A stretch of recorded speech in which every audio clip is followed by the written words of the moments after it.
Hello students, आज हम लोग पढ़ेंगे thermal properties of matter and thermodynamics की थ्योरी का पार्ट थर्ड। ये हमारा डिस्क्लेमर है।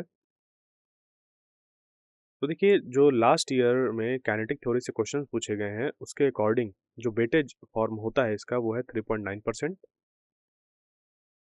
और अगर हम लोग लास्ट ईयर में किस तरीके के क्वेश्चन पूछे गए हैं इसको देखें तो जैसे 2024, 23, 22, 21 और 20 में क्वेश्चन एक ही पूछा गया है। डिफिकल्टी लेवल भी सबका एवरेज था और टॉपिक एरिया जो थे वो जैसे कि आप देखिए एक यहाँ पर RMS speed, average speed, RMS speed, gamma of the mixture, इनसे रिलेटेड क्वेश्चंस पूछे गए हैं। यानी कि इस तरीके के टॉपिक्स को आपको बहुत ज़्यादा ध्यान से पढ़ना है और इसमें बहुत ज़्यादा आपको जो क्वेश्चंस हैं वो सॉल्व करने हैं एवरेज टू डिफिकल्ट लेवल के। ज़्यादातर आपके जो क्वेश्चंस होने चाहिए वो एवरेज लेवल के होने चाहिए और कुछ क्वेश्चंस आपको एवरेज टू डिफिकल्ट लेवल वाले भी करने होंगे। यानी कि आपको अपना समय डिफिकल्ट लेवल वाले क्वेश्चंस पर इस पर नहीं गंवाना है। Clear?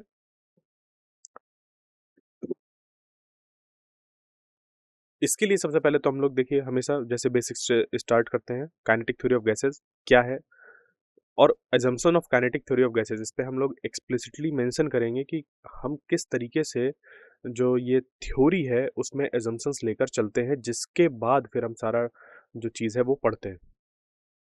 Work done on compressing a gas, kinetic energy and temperature, concept of pressure, various speeds of gas molecules, degree of freedom, law of equipartition of energy, specific heat capacities of gases, specific heat at constant volume और specific heat at constant pressure, then specific heat in terms of degrees of freedom, mean free path and Avogadro number। तो इन सभी चीज़ों को आज हम लोग सबसे पहले देखेंगे, उसके बाद इससे रिलेटेड जो प्रॉब्लम्स हैं उनको सॉल्व करेंगे। अब काइनेटिक थ्योरी ऑफ गैसेस की अगर हम बात करें तो जैसे अब थर्मोडायनेमिक्स पे हम लोग जो भी सिस्टम था एज अ होल स्टडी कर रहे थे कि जो पूरा सिस्टम है उसका प्रेशर कितना है, वॉल्यूम कितना है, टेम्परेचर कितना है। जबकि काइनेटिक थ्योरी ऑफ गैसेस पे हम लोग क्या करते हैं, वो सिस्टम किस चीज़ से बना हुआ है, उसके जिस चीज़ से बना हुआ है या उसके अंदर जो गैस फील्ड है उसके हर एक पार्टिकल का बिहेवियर कैसा है, जब हम इस चीज़ पर जाने लगते हैं तो हम काइनेटिक थ्योरी ऑफ गैसेस में सब स्टडी करते हैं। तो kinetic theory of gases relates the macroscopic properties of gases जैसे कि प्रेशर, टेम्परेचर, वॉल्यूम, इन सबको उसकी माइक्रोस्कोपिक प्रॉपर्टीज जैसे कि एक पार्टिकल की स्पीड, एक पार्टिकल का momentum, kinetic energy of molecules, इन सब की हम बात जब करने लगते हैं तो काइनेटिक थ्योरी ऑफ गैसेस में आता है। तो ये जो काइनेटिक थ्योरी ऑफ गैसेस है इसके क्या क्या एजम्पशन है, किन किन चीज़ों को एज्यूम करके हमने यहाँ पर जो ये पूरा ये काइनेटिक थ्योरी ऑफ गैसेस है उसको डेवलप किया है। तो सबसे पहले जो एजम्पशन है वो ये है कि आप किसी भी गैस को कंसीडर कर रहे हैं तो every gas is composed of tiny particles known as molecules as shown in figure. तो साइज ऑफ मॉलिक्यूल जो है वो दो मॉलिक्यूल्स के बीच जो डिस्टेंस है उससे बहुत छोटा है। यानी कि जैसे दो फुटबॉल को आप रख दें एक फुटबॉल ग्राउंड के एक इस किनारे पर और दूसरे दूसरे किनारे पर, तो वो जो फुटबॉल हो गई वो क्या हो गए, मॉलिक्यूल्स, और उनके बीच की डिस्टेंस। तो वही चीज है कि the size of molecules is much smaller than the intermolecular spacing. फिर दूसरा इस पे एजम्पशन ये है कि हम ये मानकर चल रहे हैं कि जो मॉलिक्यूल्स ऑफ गैस हैं वो आइडेंटिकल है, यानी कि सब एक जैसे हैं, स्फेरिकल इन शेप है, रिजिड हैं, यानी कि जैसे फुटबॉल है तो वो कंप्रेस नहीं हो रही।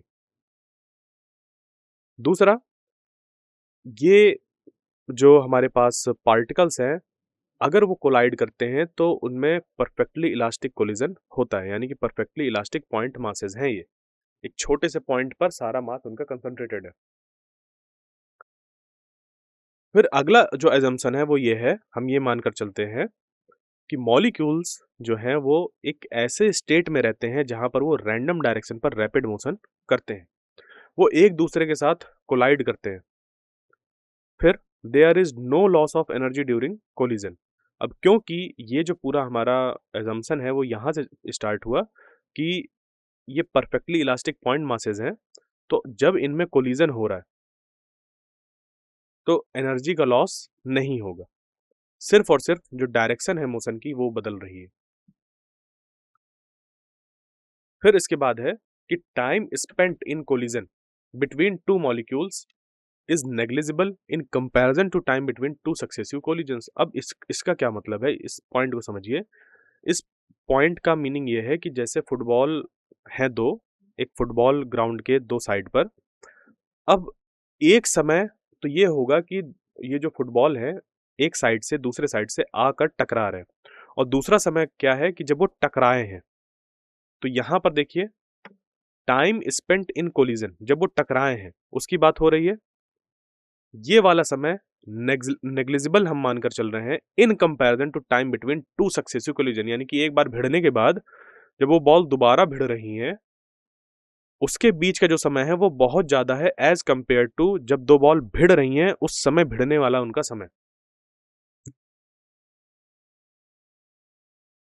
तो द नंबर ऑफ कोलिजन्स पर unit volume in a gas remains constant. तो इस तरीके से जो नंबर ऑफ कोलिजन्स हैं पर unit volume in a gas वो कांस्टेंट बने रहते हैं। नो अट्रैक्टिव और repulsive force acts between gas molecules.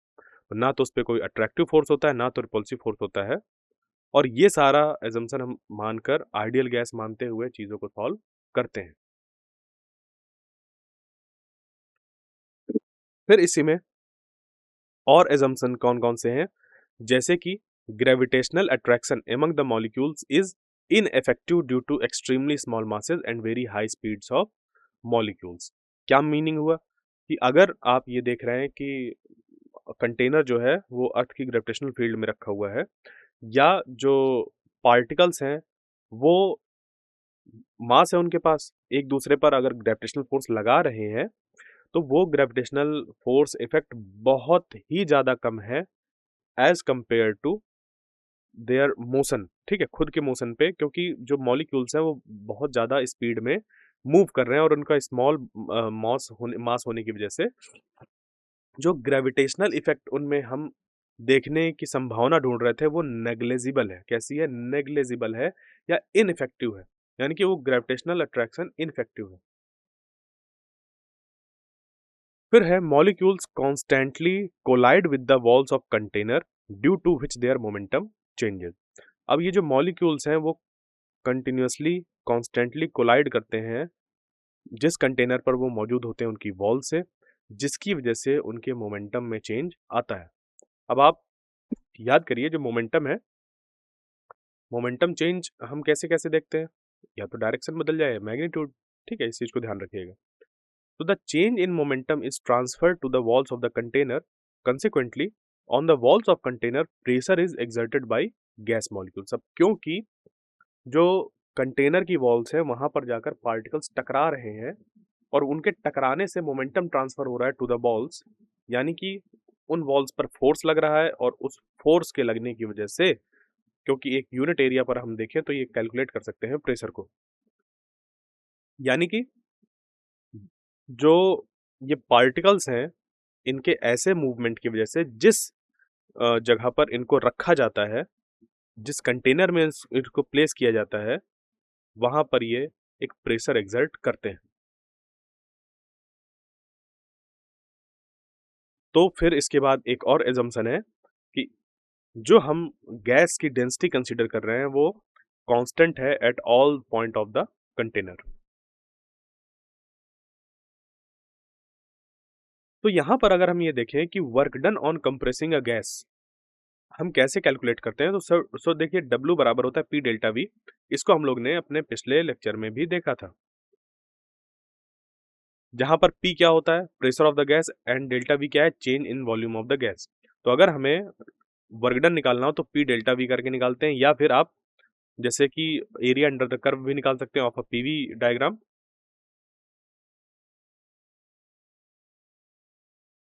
तो work done on a compressing a gas, अगर हम एक गैस को कंप्रेस कर रहे हैं तो वर्क डन कैसा होगा, तो जब आप ये देखिए, आपने क्या किया, 2 आइडियल गैसेज़ ली, जिनके की मोलर मास m1 है और m2 है, और पे नंबर ऑफ मोल्स कितने हैं, n1 एंड n2, इनको मिक्स कर दिया गया। Then thermodynamic variables parameter for mixture would be given by molar mass बराबर n1 times m1 plus n2 times m2 divided by n1 plus m2। इस चीज को याद रखिए, यानी कि सिचुएशन कुछ ऐसी है कि 2 आइडियल गैसेज हैं। कैसी हैं? 2 आइडियल गैसेज। एक का मोलर मास जो है वो m1 है, दूसरा का जो मोलर मास है वो m2 है। अब इनमें जो नंबर ऑफ मोल्स हैं, जैसे कि पहले वाले का n1 मोल्स है इस पे और इस पे n2 मोल्स है।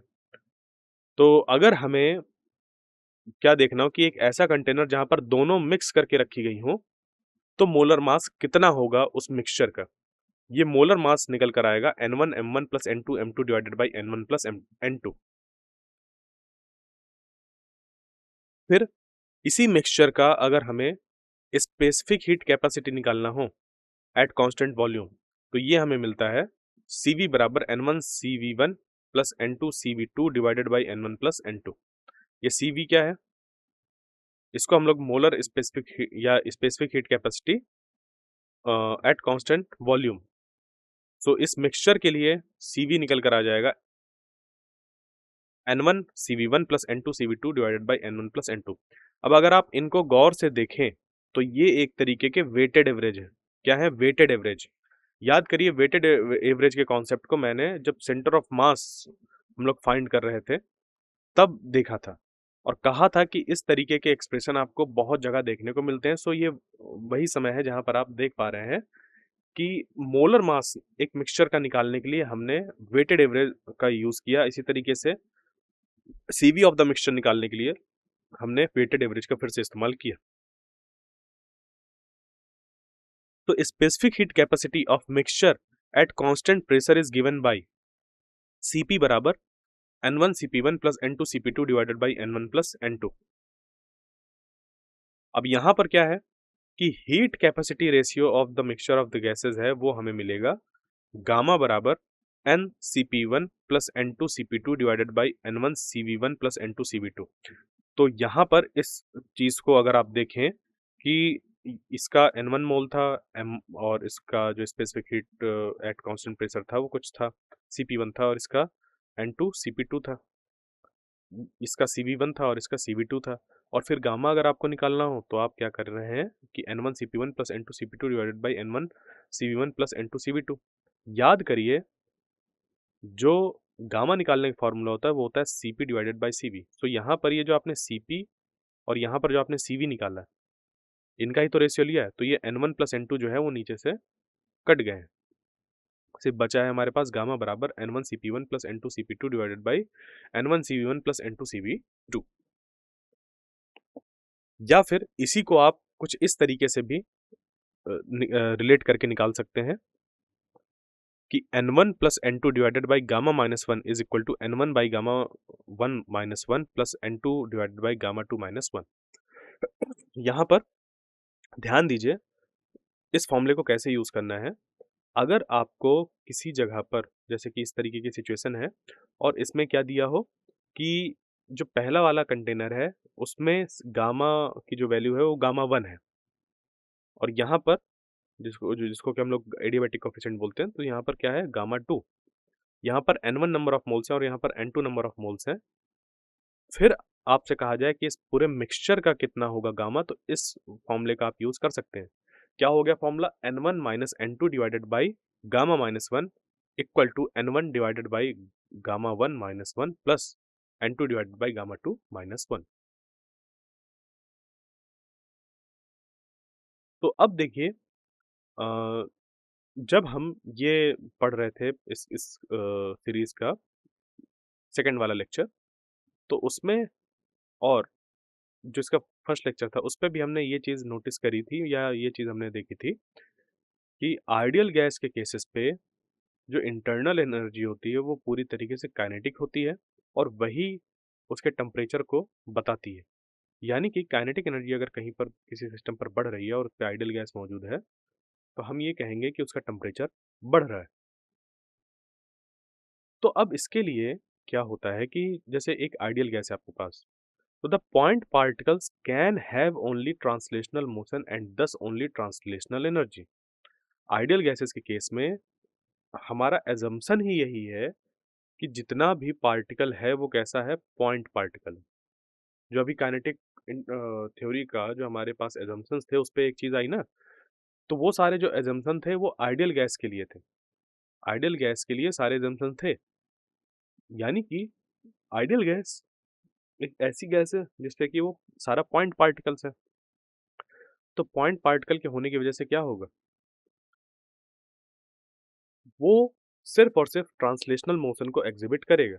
यानी कि जो ट्रांसलेशनल काइनेटिक एनर्जी मॉलिक्यूल की वो निकाली जा सकती है हाफ एम वी स्क्वायर का यहाँ पर कर दिया गया एवरेज, जो कि 3/2 kT के बराबर होता है। तो अगर हम निकालना चाहें एवरेज काइनेटिक एनर्जी पर मॉलिक्यूल, ये 3/2 kT के बराबर होता है। और ये कब के लिए है, जब हम आइडियल गैस की बात कर रहे हैं। तो average kinetic energy of the gas ये 3/2 पीवी के बराबर भी होता है।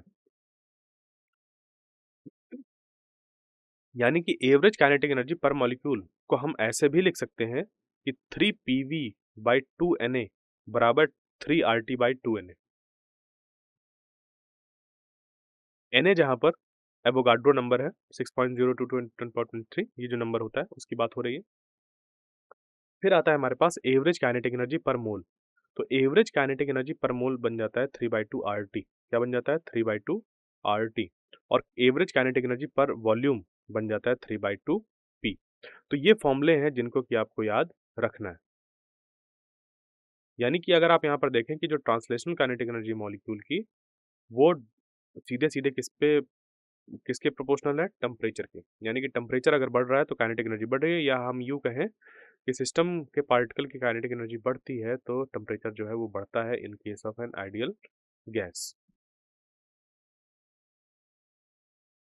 तो प्रेशर के कॉन्सेप्ट को अगर हम देखें, ये जो प्रेशर P है exerted by a perfect gas on the walls of a container is given by P is equal to 1/3 m times capital N VRMS square by capital V। अब आप क्या करें, ये जो V है इसको ले आएं अगर हम लेफ्ट हैंड साइड पर, तो ये बन जाएगा PV is equal to 1/3 capital M V square, और यहाँ हम इसका एवरेज ले रहे हैं। तो 1/3 टाइम्स इसको देखिए क्या कर रहे हैं, अब 2/2 लिख रहे हैं, 2/2 M V स्क्वायर। ये तो अब क्या होगा कि ये जो 2 है इसको बाहर ले आइए, तो ये 2 आ गया बाहर, तो बन गया 2/3, और यहाँ पर आ गया हाफ M V स्क्वायर का एवरेज। तो यहाँ पर M क्या है, mass of the molecule, E क्या है, total kinetic energy of the ideal gas, V RMS square क्या होता है, V स्क्वायर का एवरेज। और यहाँ पर आपको क्या करना होगा, ये एक्चुअली यहाँ पर आपको स्क्वायर रूट, जैसे वी आर एम एस का स्क्वायर है, ओके ठीक है, स्क्वायर है ना, ठीक है। So v R M s का स्क्वायर हो जाता है वी स्क्वायर का एवरेज। गौर से देखिए यहाँ पर वी आर एम एस नहीं लिखा हुआ, ये वी आर एम एस का स्क्वायर लिखा है, यानी कि सिर्फ और सिर्फ आपने स्क्वायर किया और मीन ले लिया, तो इसको mean square velocity of the molecules बोलते हैं। फिर है ये जो ये कैपिटल एम क्या है, कैपिटल एम है mass of the gas enclosed in volume v of container. तो कैपिटल एम बराबर हो जाएगा small m times capital N. PV बराबर हो गया 2/3 ई, जहां पर ई है half capital M v square का एवरेज। तो अगली बात आती है हमारी various speeds of gas molecules की, कि हम अगर किसी गैस मॉलिक्यूल की स्पीड की बात करते हैं तो किस किस तरीके की हो सकती है। एक्चुअली 3 तरीके से डिफाइंड होती है, जिसको कि हम याद रख सकते हैं RAM करके, राम करके। आर से हो गया RMS स्पीड, ए से हो गया एवरेज स्पीड, और एम से हो गया मोस्ट प्रोबेबल स्पीड। इसमें से जब हम किसी कंटेनर के अंदर फिल्ड गैस की आरएमएस स्पीड कैलकुलेट करते हैं, फिर एवरेज स्पीड और मोस्ट प्रोबेबल स्पीड, तो आरएमएस स्पीड उनकी सबसे ज़्यादा आती है। उसके बाद फिर होती है एवरेज स्पीड, और उससे भी कम होती है most probable speed. So root mean square जो स्पीड है निकाली कैसे जाती है इसको समझिए। It is defined as the square root of mean of squares of speed of different molecule. यानी कि यहाँ पर आपने क्या किया, अगर गैस मॉलिक्यूल्स पे आपको पता है कि एक मॉलिक्यूल की वेलोसिटी कितनी है, दूसरे की कितनी है, तीसरे की कितनी है, इस तरीके से पता है। इंडिविजुअल पार्टिकल्स की अगर पता है आपको, तो आप क्या कर सकते हैं, उन सभी वेलोसिटीज का पहले स्क्वायर करिए। जैसे v1 v2 v3 इन सबका किया स्क्वायर। स्क्वायर करने के बाद सबको सम किया और डिवाइड कर दिया टोटल नंबर ऑफ पार्टिकल से, जिससे कि हमें मिल गया average of square of velocity. ठीक है, हमें average of square of velocities पता चल गया। उसके बाद फिर हमने लगा दिया स्क्वायर रूट, तो हमें मिल जाता है वी आर एम एस, यानी कि स्क्वायर करिए पहले, मीन लीजिए, फिर रूट ले लीजिए, वो आर एम एस स्पीड कहलाती है। तो ये इस तरीके से आप कर सकते हैं, कब, जब आपके पास डिस्क्रीट पार्टिकल्स हो, डिस्क्रीट ऑब्जेक्ट्स हो। अब क्योंकि गैस में हम एक पार्टिकल को ढूंढ नहीं सकते हैं, तो हम क्या करते हैं, थोड़ा सा इस पे निकालना यही है हमें, बट जो हमारे पास नोन वैल्यूज हैं, जो हमारे पास मैक्रोस्कोपिक वेरिएबल्स हैं, उनकी हेल्प से हम यहाँ पर इस माइक्रोस्कोपिक वेरिएबल को फाइंड करें। तो from the expression of pressure P बराबर 1/3 rho V R M S square, V R M S इसको रीअरेंज करके अगर आप लिखें तो वी आर एम एस बन जाता है √3P/रो। तो यहाँ से ये अंडर रूट हो जाएगा 3P, और रो की जगह पर लिख देंगे मास, और इसको जो नीचे डिवाइड पे भी था ये चला जाएगा ऊपर। तो ये क्या बन जाएगा, यहाँ पर गौर से देखिए, ये m जो यहाँ पर लिखा है वो मास ऑफ द गैस है। यानी कि आपको अगर VRMS निकालना है, आपको गैस का प्रेशर पता है और डेंसिटी पता है, तो आप √3P/रो करके निकाल सकते हैं। अगर आपको प्रेशर के साथ वॉल्यूम ऑफ द गैस पता है and mass of the gas पता है, तो √3PV/m करके निकाल सकते हैं। अगर आपको टेम्परेचर पता हो और molar mass of the gas पता हो, तो √3RT/m0 करके निकाल सकते हैं। या फिर अगर आपको इस तरीके से टेम्परेचर पता हो और एक पार्टिकल का जो, या एक मॉलिक्यूल का जो मास है वो पता हो, तो आप √3 kBT करके और डिवाइड बाई m करके निकाल सकते हैं। इसको k पढ़िए या kBT पढ़िए, बोल्ट्जमैन कांस्टेंट है ये। तो यहाँ पर अब हर एक टर्म क्या है बता रहा है कि ये जो T है वो टेम्परेचर है, m है मास ऑफ द मॉलिक्यूल। ठीक है, एक सिंगल पार्टिकल का ये मास है बेसिकली। और ये जो k है वो है बोल्ट्जमैन कांस्टेंट, T है टेम्परेचर, R है यूनिवर्सल गैस कांस्टेंट, m0 है molar mass of the gas, V जो है वो है वॉल्यूम, P है प्रेशर, M है mass of the gas, P है प्रेशर, और ये रो जो है वो है डेंसिटी। तो VRMS निकालने के लिए हमारे पास इतने ढेर सारे फॉर्मूले हो गए, जो कि एक ही तरीके के फॉर्मूले हैं। बस आपने जो आइडियल गैस इक्वेशन है उसकी हेल्प से यहाँ पर इनमें चीजें बदली हैं, और जो हमारा बेसिक फॉर्मूला था डेंसिटी का, rho is equal to mass divided by volume, उसका यूज किया है। फिर है हमारे पास मोस्ट प्रोबेबल स्पीड। तो मोस्ट प्रोबेबल स्पीड क्या होती है? It is defined as the speed which is possessed by maximum fraction of total number of molecules of the gas। Most probable speed का मतलब होता है कि अगर किसी कंटेनर में बहुत ढेर सारे पार्टिकल्स हैं, उनमें से जिन पार्टिकल्स के पास कैसी स्पीड हो, मतलब एक ही तरीके की, जितने पार्टिकल्स के पास स्पीड है, जैसे मान लीजिए 100 पार्टिकल्स हैं, और 100 पार्टिकल्स में से जो 60 पार्टिकल्स हैं उनके पास मोस्ट प्रोबेबल स्पीड है। क्यों क्यों कहा जा रहा है? क्योंकि 60 पार्टिकल्स के पास एक ही तरीके की, और उस पे जो नंबर है पार्टिकल्स का सबसे ज्यादा है। तो यहाँ पर मोस्ट प्रोबेबल स्पीड पे स्पीड सबसे ज्यादा नहीं होती है, जो नंबर ऑफ पार्टिकल्स होते हैं उस वेलोसिटी के साथ वो ज्यादा होता है। Clear? So it is defined as the speed, ये एक ऐसी स्पीड है जो कि पूरे मॉलिक्यूल्स में से सबसे ज्यादा मॉलिक्यूल्स के पास इस तरीके की चीजें देखी गई हैं। ये सबसे ज्यादा है ये जरूरी नहीं है। जैसे कि मान लीजिए कि 100 लोग खड़े हैं और हर 100 लोग के पास, मतलब उन 100 लोगों में से 60 लोग के पास 10 रुपए हैं, तो वो जो मोस्ट प्रोबेबल रुपीज होंगे वो 10 रुपए होंगे। यानी कि 10 रुपए को अगर आप स्पीड मान ले, तो मोस्ट प्रोबेबल स्पीड जो होगी वो 10 होगी। वहीं पर अगर सिर्फ हम क्या करें, ऊपर इस तरीके से रूट मीन स्क्वायर करके फिर सब कुछ कैलकुलेट करें, तो वो जो वैल्यू निकल कर आती है वो वीआरएमएस कहलाती है, जो कि मोस्ट प्रोबेबल स्पीड से ज़्यादा उसकी वैल्यू होती है। यानी कि हो सकता है 15-20 स्पीड वाला ये वैल्यू हो। तो मोस्ट प्रोबेबल स्पीड कैसे निकालते हैं? वीएमपी या फिर वीएम करके भी इसको लिख लेते हैं, जो कि बराबर होता है अंडर रूट 2p/ρ या अंडर रूट 2RT/m0, जो कि बराबर हो जाएगा अंडर रूट 2kT/m। तो यहाँ पर जो m था वही m यहाँ पर है, t और k जो यहाँ पर थे वही यहाँ पर है, m0 जो यहाँ पर था molar mass of the gas वो यहाँ पर है, r है यूनिवर्सल गैस कांस्टेंट और t है टेम्परेचर। फिर आता है average speed. So it is the arithmetic mean of speeds of the molecules in a gas. हम क्या करते हैं, मीन निकाल लेते हैं सीधे सीधे, जो इनकी स्पीड्स है उनको ऐड करिए, n से डिवाइड कर दीजिए और एवरेज स्पीड हम लोग निकाल लेते हैं। तो एवरेज स्पीड वी एवरेज बराबर आ जाता है अंडर रूट 8p/π/ρ बराबर अंडर रूट 8RT/πm0 या फिर अंडर रूट 8kT/πm। तो जो इन्फॉर्मेशन हमें दी होती है उसके अकॉर्डिंग इन फॉर्मूले का यूज करते हैं। और ये वाला जो पेज है वो बहुत ही ज्यादा इंपॉर्टेंट पेज है, बहुत ही ज्यादा इंपॉर्टेंट पेज। तो रूट मीन स्क्वायर्ड वैल्यू कैसे निकालनी है, मोस्ट प्रोबेबल स्पीड कैसे निकालना है, एवरेज स्पीड कैसे निकालना है, वो सब यहाँ पर दिया हुआ है। और इस पे ध्यान रखिएगा, सबसे ज़्यादा जो स्पीड होती है वो रूट मीन स्क्वायर वाली वैल्यू होती है, उसके बाद एवरेज स्पीड की वैल्यू आती है, उसके बाद मोस्ट प्रोबेबल स्पीड की। समझाने के लिए अगर मैं बताऊं तो अगर ये 15 मीटर पर सेकंड है, ये 12 मीटर पर सेकंड है, तो इस तरीके से ये 10 मीटर पर सेकंड होगी, यानी कि इनकी वैल्यू।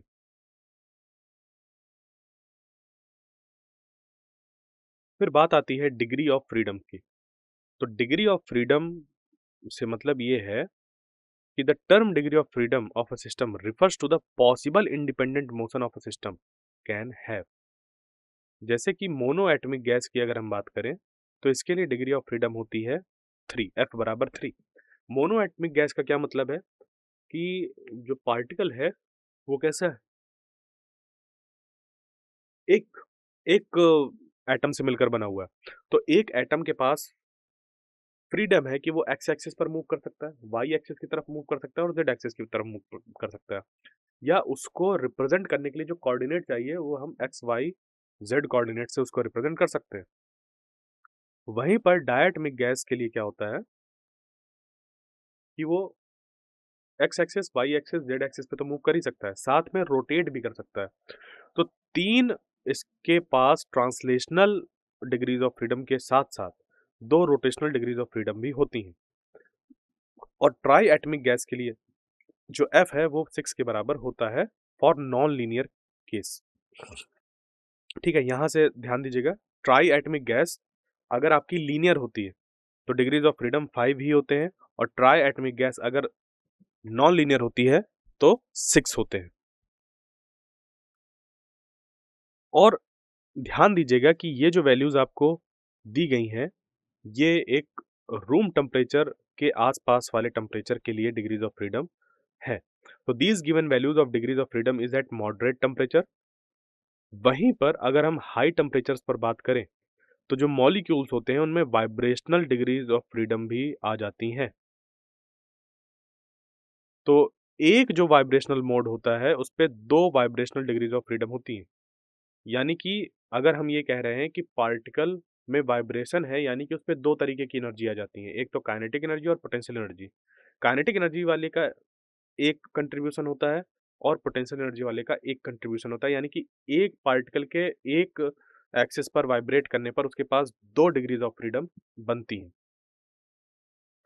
तो एट हाई टेम्परेचर अगर n atomic non linear molecule है, देखिए बहुत ध्यान से, एन एटमिक और नॉन लीनियर मॉलिक्यूल है, तो total number of degrees of freedom बन जाता है 6+x। कैसे बना ये, यहाँ पर एन एटमिक है, कैसा है, एन एटमिक है, इस पे नॉन लीनियर मॉलिक्यूल है ये। तो नॉन लीनियर मॉलिक्यूल के लिए जो बनता है, क्या बनता है देखिए, नॉन लीनियर, इस पे ट्रांसलेशनल और रोटेशनल मिलाकर 6 डिग्रीज ऑफ फ्रीडम होती है। तो हाई टेम्परेचर्स पर 6+x हो जाएगा, जहां पर x है वाइब्रेशनल मोड्स। वहीं पर अगर एन एटमिक लीनियर मॉलिक्यूल है तो total number of degrees of freedom 5 plus x बनेगा, जहां पर x जो है वो है vibrational degree of freedom. Diatomic gas के लिए इसकी वैल्यू 2 होती है। बाकी डिफरेंट डिफरेंट केस के लिए ये डिफरेंट डिफरेंट होती है, जैसे कि उस पे हम बात करें अगर ट्राई एटमिक या जो 4 एटम्स वाली गैस होती है, तो इनके लिए जो एक्सपेरिमेंटल वैल्यूज होती हैं वो सबसे सटीक होती हैं। और अभी इस एग्जाम के लिए आपको जितनी इंफॉर्मेशन यहाँ है उससे काम बन जाएगा, क्योंकि क्वेश्चन में ऐसा दिया होता है कि एक हमारे पास an atomic non linear molecule है, या 3 एटमिक नॉन लीनियर मॉलिक्यूल है, या tri atomic non linear molecule है। तो जब हम 3 या उससे ज़्यादा की बात कर रहे होते हैं और नॉन लीनियर शब्द का आया, यानी कि उसके पास ट्रांसलेशनल और रोटेशनल मिलाकर 6 डिग्रीज ऑफ फ्रीडम होगी। क्वेश्चन में अगर ये भी दिया हुआ है कि उसके पास जो वाइब्रेशनल डिग्री ऑफ फ्रीडम है वो x है, तो हम उसको भी यहाँ पर ऐड कर देते हैं। अगर क्वेश्चन में ये दे दिया कि एक मोड एक्टिव है, एक वाइब्रेशनल मोड एक्टिव है, यानी कि उस पर 2 डिग्री ऑफ फ्रीडम आ जाएंगी। ओके, तो ये देखिए वाइब्रेशनल अगर मॉलिक्यूल का एट हाई टेम्परेचर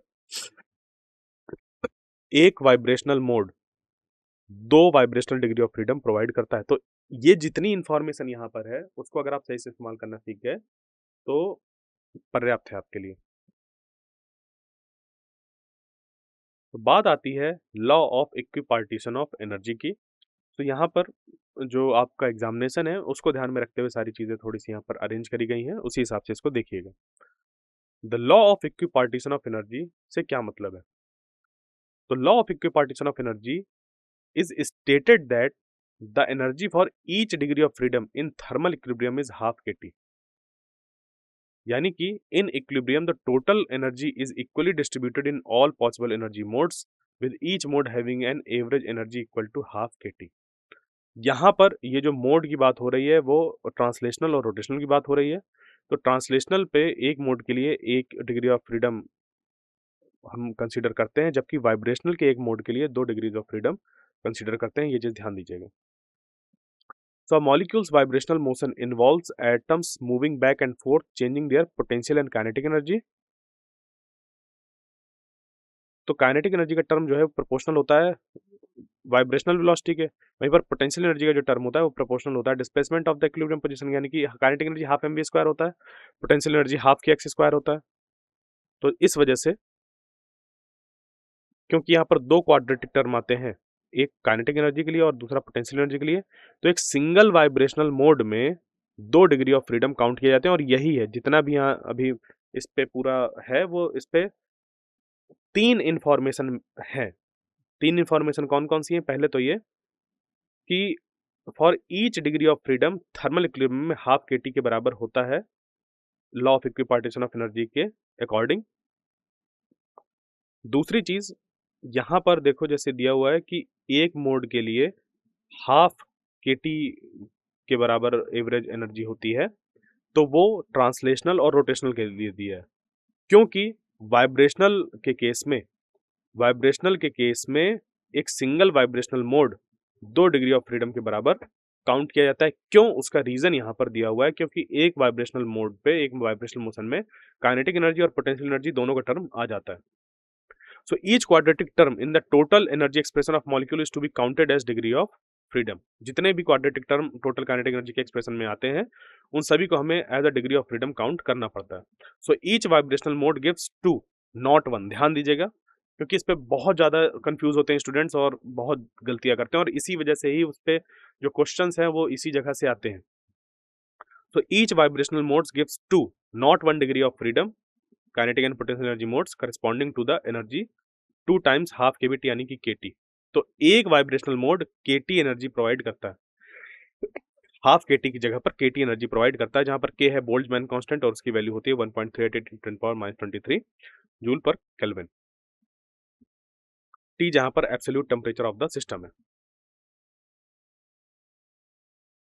तो स्पेसिफिक हीट ऑफ गैसेस की अगर हम बात करें तो specific heat at constant volume और specific heat at constant pressure निकाला जा सकता है गैसेस के लिए।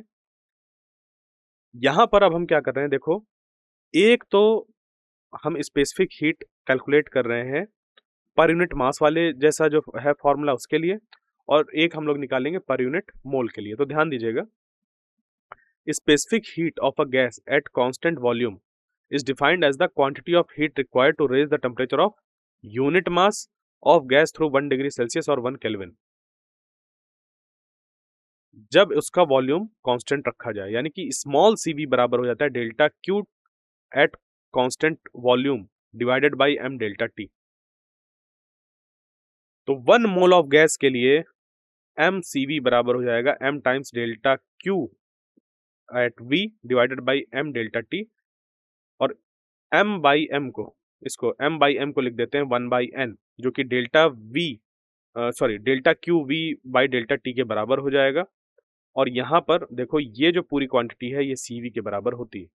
अब यहाँ पर cv क्या है? cv है molar specific heat of a gas at constant volume. तो ये जो कैपिटल cv है ये है molar specific heat of a gas at constant volume. वहीं पर जो ये स्मॉल cv है इसको हम लोग बोलते हैं specific heat of a gas at constant volume when we are considering the unit mass, यानी कि पर यूनिट मास वाले के लिए। तो अगर आपको पर यूनिट मास वाले स्पेसिफिक हीट दी हुई है और आपको मोलर स्पेसिफिक हीट कैपेसिटी निकालना है एट कांस्टेंट वॉल्यूम, तो आप सीवी में कैपिटल एम का मल्टीप्लाई करते हैं, जहां पर कैपिटल एम है molar mass of the gas. Capital M क्या है? Molar mass of the gas, यानी कि एक मोल में कितना मास है। और ये जो m दिया हुआ है ये तो टोटल मास दिया हुआ था गैस का। तो जब टोटल मास को मोलर मास से डिवाइड करते हैं तो हमें मिल जाता है स्मॉल n। ये इसका यूज करते हुए यहाँ पर n लिख दिया गया, जो n जहां पर है नंबर ऑफ मोल्स।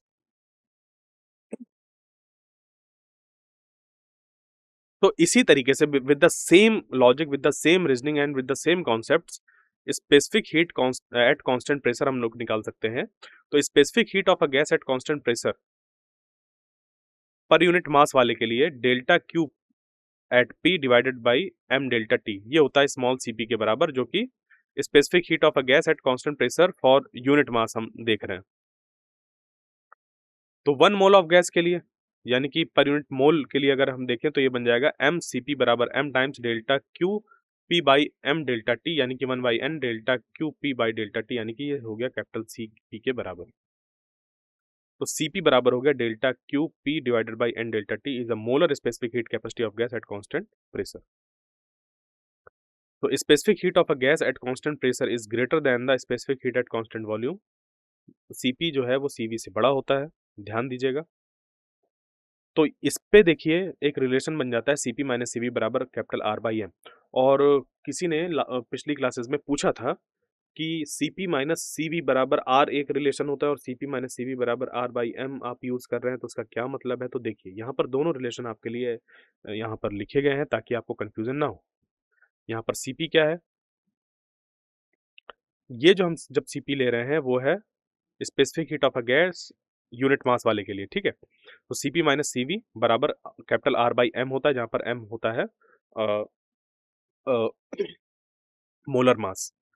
वहीं पर जब ये कैपिटल M आ जाता है इधर मल्टीप्लिकेशन में, तो बन जाता है m small cp minus m small cv। तो m स्मॉल cp होता है कैपिटल cp के बराबर, ठीक है। cp बोला होगा मैंने यहाँ पर, तो capital m cp minus sorry cp minus cv बराबर r, ये हो गया Mayer's relation. Okay.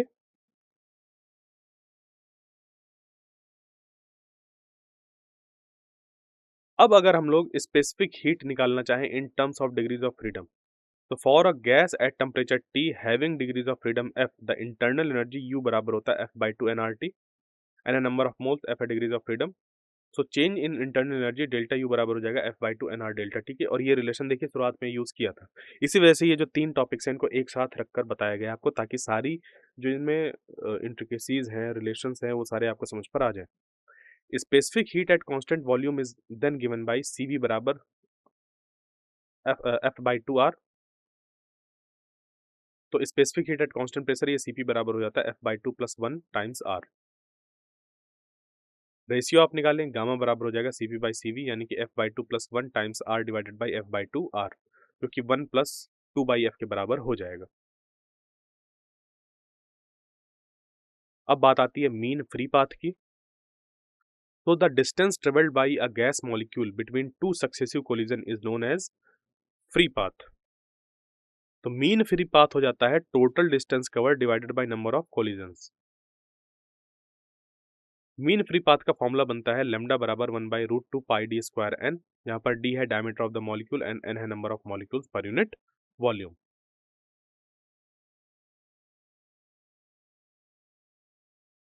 Avogadro number क्या होता है?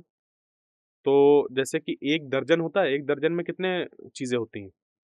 एक दर्जन में 12 केले नहीं होते हैं, एक दर्जन में 12 चीजें होती हैं। बात समझे? क्योंकि हम लोग ने बचपन से यही सुना है, एक दर्जन केले लेते आना, एक दर्जन केले लेते आना, आधे दर्जन केले लेते आना, दिमाग में यही छपा हुआ है कि एक दर्जन आधा दर्जन मतलब 12 6 कुछ इस तरीके से। एक दर्जन का मतलब होता है 12 इन नंबर्स। उसी तरीके से वो चाहे किसी भी चीज की बात हो, चाहे एक दर्जन कुर्सी हो, चाहे एक दर्जन सेब हो, चाहे एक दर्जन केले हो, चाहे एक दर्जन बॉल हो, चाहे एक दर्जन अ, ये मतलब एक दर्जन सेट ऑफ चप्पल्स हो। बात समझ रहे हैं? एक दर्जन सेट ऑफ चप्पल्स यानी कि टोटल जो पेयर हो गए वहां पर 12 जोड़ी हो गए, यानी कि आप उसको एक मॉलिक्यूल की तरह समझ सकते हैं। तो अगर एटम्स की बात करेंगे तो उस पे 24 एटम हो गए एक दर्जन में, बट एक्चुअल में वहां पर अगर मॉलिक्यूल्स को हम लोग काउंट किए ना पहले, तो 12 ही मॉलिक्यूल थे। ठीक है, बात समझे? तो अगर जब हम सिर्फ एक दर्जन एटम की बात कर रहे होंगे, किसकी? एक दर्जन एटम की, तो एक दर्जन एटम के लिए 12 एटम की बात होगी। बट ये 12 जो है वो बहुत छोटा नंबर है और पार्टिकल्स हमारे बहुत ज्यादा होते हैं।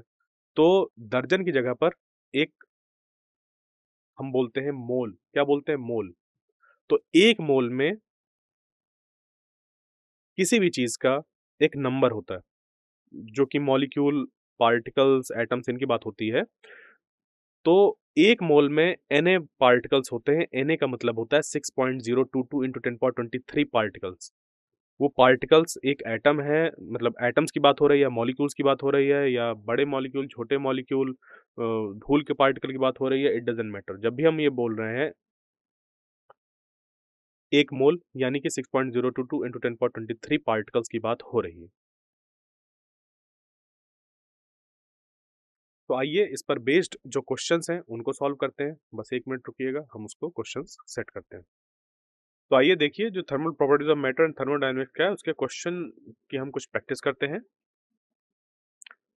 इस क्वेश्चन को देखिए, a solid body of constant heat capacity 1 joule per degree is being heated by keeping it in contact with reservoirs in two ways. Sequentially keeping in contact with two reservoirs such that each reservoir supplies same amount of heat. और दूसरा है फिर कि sequentially keeping in contact with 8 reservoirs such that each reservoir supplies same amount of heat. In both the cases, body is brought from initial temperature 100 degree Celsius to final temperature 200 degree Celsius. Entropy change of the body in two cases respectively is. अब यहाँ पर हमें दो situation दे दी गई हैं कि एक किसी बॉडी की, एक सॉलिड बॉडी की जो हीट कैपेसिटी है वो कैसी है? कांस्टेंट है, 1 जूल पर डिग्री। अब उसको आप हीट कर रहे हैं, तो हीट करने पर दो तरीकों से हीट कर रहे हैं। एक तो तरीका है कि आपने एक के बाद एक दो रिजर्वायर के साथ उसको कांटेक्ट पे रखा, जिससे कि रिजर्वायर ने उसको same amount of heat supply करी। दूसरा तरीका यह है कि आपने 8 रिजर्वायर्स के साथ उसको ऐसे रखा कि उसने same amount of heat supply करी, और दोनों ही केस पर इनिशियली 100 डिग्री टेम्परेचर था, फाइनल 200 डिग्री टेम्परेचर हो गया। तो हमें entropy change of the body बताना है इन टू केसेस रिस्पेक्टिवली। ऑप्शन है आपके पास: ए Ln2 4 Ln2, बी है Ln2 Ln2, सी है Ln2 2 Ln2 और डी है 2 Ln2 8 Ln2। Ln समझिए, देखिएगा ये नेचुरल लॉग है। इसका करेक्ट आंसर होगा बी वाला। कैसे? अब क्योंकि जो एंट्रोपी है, एंट्रोपी क्या है? स्टेट फंक्शन है। तो स्टेट फंक्शन होने की वजह से इनिशियल और फाइनल स्टेट क्योंकि सेम है, 100 डिग्री सेल्सियस और 200 डिग्री सेल्सियस दोनों ही केस पर पहुंचा है, 100 से 200 दोनों पर ही पहुंचा है। तो एंट्रोपी स्टेट फंक्शन होने की वजह से जो इस पे चेंज इन एंट्रोपी आएगा बोथ द प्रोसेस पर, वो सेम हो जाएगा। सो पहले से दूसरे पर ये जब पहुंचा, एंट्रोपी के स्टेट फंक्शन होने की वजह से चेंज इन एंट्रोपी दोनों में सेम होगी। Next question, consider a collection of large number of particles each with speed v. The direction of velocity is randomly distributed in the collision in the collection. What is the magnitude of the relative velocities between a pair in the collection? Option है आपके पास ए 2v/पाई, B है v/पाई, सी है 8v/पाई और D है 4v/पाई। तो बताइए इसका करेक्ट आंसर क्या होगा कि हमने लार्ज नंबर ऑफ पार्टिकल्स वाला एक सिस्टम देखा जिनमें की स्पीड कैसी है v है। So consider a collection of large number of particles each with speed v। Direction of velocity जो है वो रैंडमली डिस्ट्रीब्यूटेड है उस कलेक्शन में, कहीं पर भी कैसा भी है। तो जो रिलेटिव वेलोसिटी है between a pair in the collection उसका मैग्नीट्यूड कितना होगा, हम कैसे निकालेंगे इसको।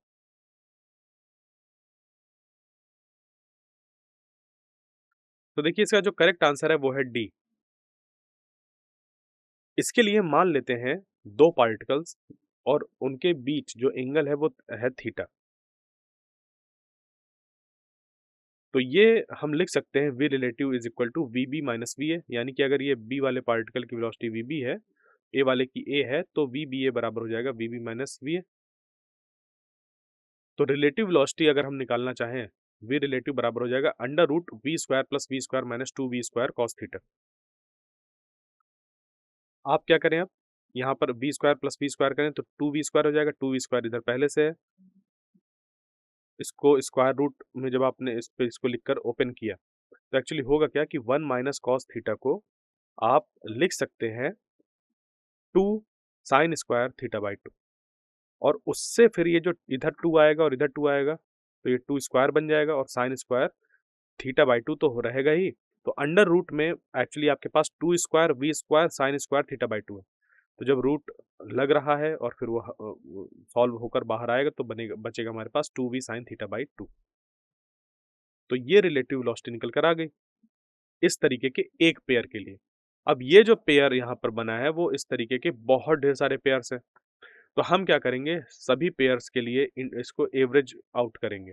तो एवरेज आउट करने का देखिए तरीका, ये जैसे हम लोग उसके लिए देख रहे थे क्या कहते हैं सेंटर ऑफ मास के लिए जब कंटिन्यूअस फॉर्म में था जो बॉडी है उसके लिए हम इसी तरीके से कुछ एवरेज आउट करते थे। तो यहाँ पर v रिलेटिव बराबर हो जाएगा integration from 0 to 2 pi v relative D theta divided by 0 to 2 pi D theta. v relative की जगह पर आप रखेंगे 2v sign theta by 2 D theta और इंटीग्रेट करेंगे फ्रॉम 0 to 2 पाई, नीचे यहाँ पर 0 to 2 पाई डी थीटा। ये बन जाएगा v रिलेटिव बराबर 2v times 2 in bracket minus cos theta by 2 limit 0 to 2 पाई और नीचे यहाँ डिवाइड पर आ जाएगा 2 पाई। तो v रिलेटिव बराबर हो गया minus two V by pi और कॉस 180 डिग्रीज माइनस कॉस 0। तो कॉस 180 की वैल्यू -1, कॉस 0 की वैल्यू 1, तो -1 -1 -2 हो जाएगा, फिर -2 इंटू माइनस हो जाएगा 2 और 2 इंटू 2 बन जाएगा 4, 4v बाई पाई जो कि v से ज़्यादा है। तो v रिलेटिव निकल कर आ गया एक लार्ज नंबर ऑफ पार्टिकल के डिस्ट्रीब्यूशन के लिए। Next question, an ideal gas जिसपे कि मोलर स्पेसिफिक हीट CV बराबर दिया हुआ है 5R/2 is taken along paths ACB, AB, ADB and AB। Path देखिए ACB, ADB और AB, यानी A से B डायरेक्ट, A से B पहले A फिर C फिर B और एक और है A से फिर D से फिर B।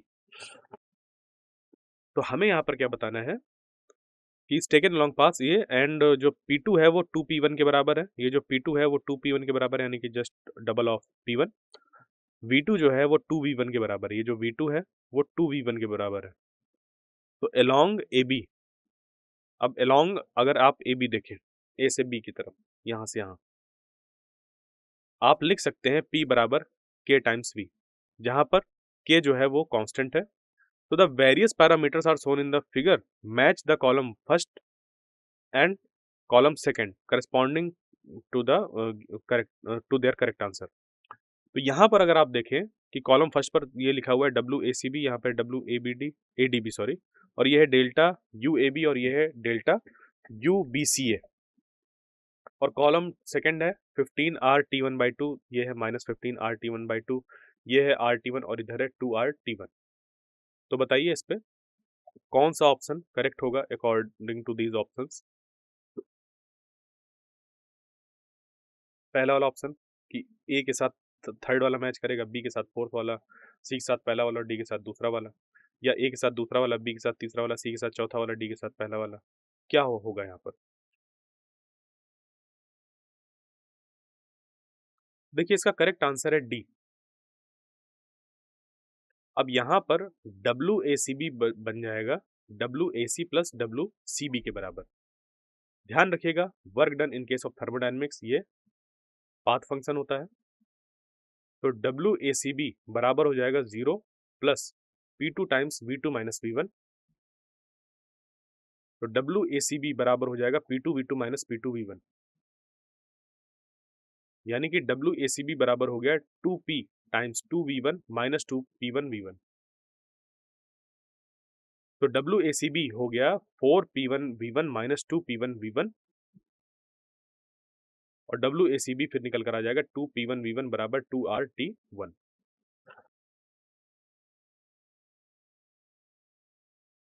यानी कि अगर आप WADB निकालना चाहें तो आप निकाल सकते हैं इसको WAD प्लस WDB करके। तो WADB बराबर हो जाएगा P1 V2 minus V1 plus 0। तो WADB बराबर हो गया P1 V2 minus P1 V1, यानी कि WADB हो गया 2P1 V1 minus P1 V1, क्योंकि जो यहाँ पर था V2 वो हमारा 2V1 था, इस वजह से ऐसा बन गया ये। तो WADB बराबर हो गया P1 V1 बराबर RT1। अगर हम चेंज इन इंटरनल एनर्जी की बात करें फ्रॉम A टू B, तो जो इंटरनल एनर्जी है वो हमारा स्टेट फंक्शन होता है। तो आप UAC प्लस UCB करके अगर निकालते हैं तो ये देखिए change in internal energy from A to B बराबर CV TC minus T1 plus CV T2 minus TC बराबर हो जाएगा 5R/2 T2 minus T1। Initial और फाइनल टेम्परेचर के लिए ये चीज निकल कर आ गई। तो CV बराबर हो जाएगा 5R/2, क्योंकि हमें दे रखा है ये क्वेश्चन में दे रखा है। For an ideal gas P1 V1/T1 बराबर P2 V2/T2 होगा, यानी कि T2 बराबर निकल कर आ गया 4T1। तो डेल्टा UAB बराबर हो गया 5 times R/2 in bracket 4T1 minus T1, यानी कि 15RT1/2। For the process delta UBCA बराबर हो जाएगा माइनस डेल्टा UAB, और ये बनेगा -15RT1/2। तो ए जो हो गया वो अगर 4 टाइम्स हो गया, बी 3 मतलब 4 टाइम्स नहीं सॉरी, मतलब ए को अगर आप देखें तो फोर्थ वाले ऑप्शन के साथ करस्पॉन्ड में है, बी वाला जो है वो 3 के साथ, सी वाला फर्स्ट वाले के साथ और डी सेकंड वाले के साथ, इन वैल्यूज के अकॉर्डिंग जो हम लोग ने फाइंड करी।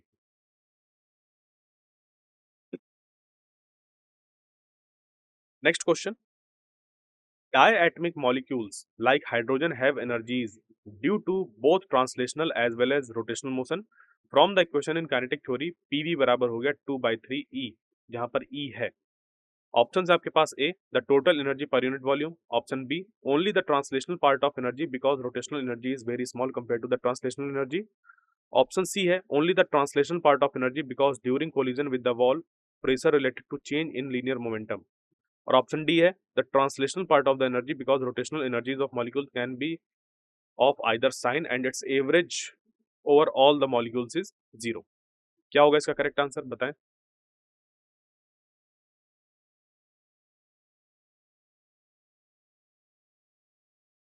इसका करेक्ट आंसर होगा सी वाला, कि ये जो हमारा रिलेशन होता है पीवी बराबर 2/3 E, तो ई यहाँ पर सिर्फ और सिर्फ ट्रांसलेशन पार्ट है एनर्जी ऑफ द मॉलिक्यूल्स की। तो this is because during collision of molecules with the walls जो प्रेशर एक्सर्ट होता है वो change in linear momentum of the gas molecule के साथ रिलेटेड होता है। Next question, an ideal monoatomic gas is confined in a cylinder by a spring-loaded piston of cross-section 8 into 10 power minus 3 meter square. Initially, the gas is at 300 Kelvin and occupies a volume of 2.4 into 10 power minus 3 meter cube, and the spring is in a relaxed state. The gas is heated by a small heater coil H. The force constant of spring is 8000 Newton per meter, and the atmospheric pressure is 1 into 10 power 5 Pascal. The cylinder and piston are thermally insulated. The piston and the spring are massless and there is no friction between the piston and cylinder. There is no heat loss through heater coil wire and thermal capacity of heater coil is negligible. With all the above assumptions, देखिए अब यहाँ से जो मैंने यहाँ तक एक बार में चीजें पढ़ी हैं, यहाँ से लेकर यहाँ तक, ये सारे क्या है? एजम्पशन है। एजम्पशन है, इंफॉर्मेशन है कि ऐसा ऐसा हम लेकर चल रहे हैं, ऐसा ऐसा मान कर चल रहे हैं, ऐसा चीजें हैं, उसके अकॉर्डिंग फिर हम ये कहें कि with all the above assumptions, if the gas is heated by heater until the piston moves out slowly by 0.1 meter, then the final temperature is.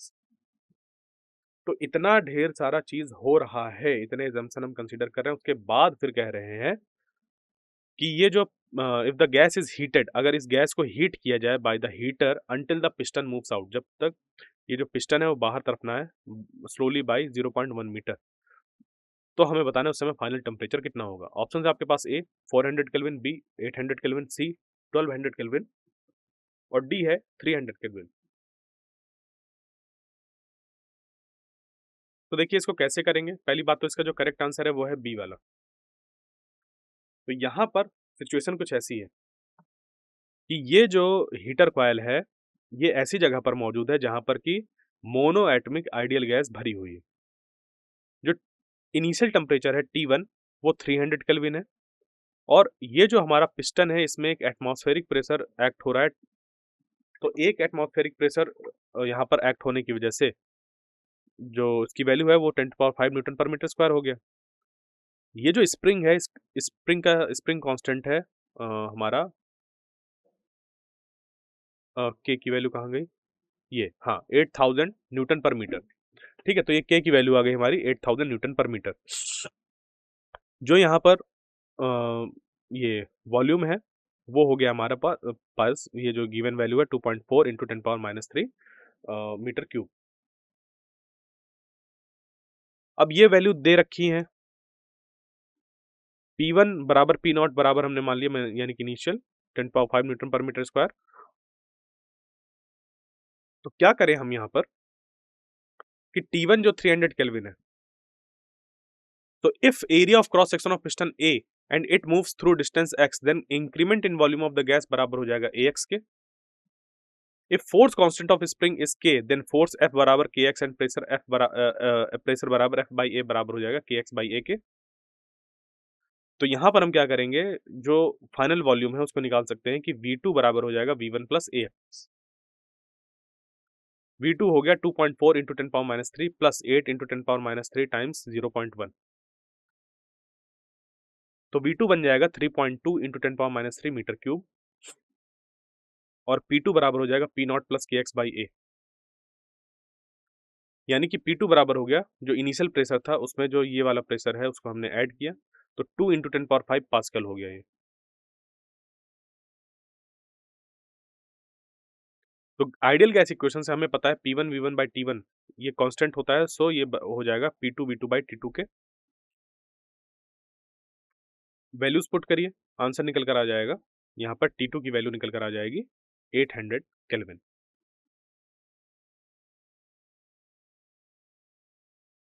तो आई होप जो मैंने चीजें आपको बताई हैं समझ पर आई होंगी। मिलते हैं नेक्स्ट लेक्चर में, तब तक के लिए थैंक यू।